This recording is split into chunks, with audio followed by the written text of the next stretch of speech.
अपने तन दी खबर नहीं, सजन दी खबर लवे कौन। ना मैं खाकी ना मैं आतिश, ना पानी ना पौन।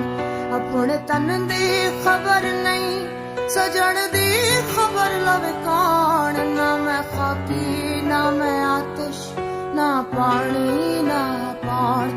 ना मैं खाकी ना मैं आतिश, ना पानी ना पौन। वे बुलिया साइया